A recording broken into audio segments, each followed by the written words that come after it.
اعوذ باللہ من الشیطان الرجیم بسم اللہ الرحمن الرحیم وَلِكُلٍّ وِجْهَةٌ هُوَ مُوَلِّيهَا فَاسْتَبِقُوا خَيْرَاتِ أَيْنَمَا تَكُونُوا يَأْتِ بِكُمُ اللَّهُ جَمِيعًا إِنَّ اللَّهَ عَلَى كُلِّ شَيْءٍ قَدِيرٌ۔ اور ہرگز وہ کسی ایک سمت ہے جس کی طرف وہ رخ کرتا ہے،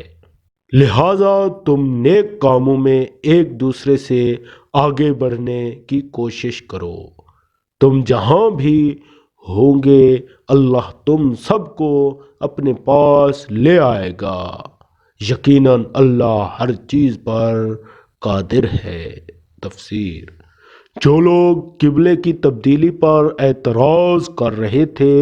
ان پر حجت تمام کرنے کے بعد مسلمانوں کو یہ ہدایت دی جا رہی ہے کہ ہر مذہب کے لوگوں نے اپنے اپنے قبلے الگ الگ بنا رکھے ہیں، اور تمہارے لیے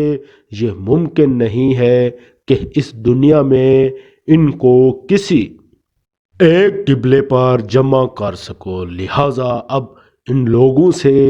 قبلے کے بحث میں پڑنے کی بجائے تمہیں اپنے کام میں لگ جانا چاہیے، اور وہ یہ ہے کہ اپنے نامہ اعمال میں زیادہ سے زیادہ نیکیوں کا اضافہ کرو، اور اس کام میں ایک دوسرے سے سبقت لے جانے کی کوشش کرو۔ آخری انجام یہ ہوگا کہ تمام مذہبوں والوں کے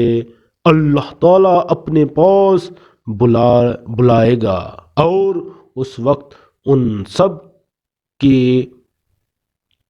ترقی تمام ہو جائے گی، وہاں سب کا قبلہ ایک ہی ہو جائے گا، کیونکہ سب اللہ کے سامنے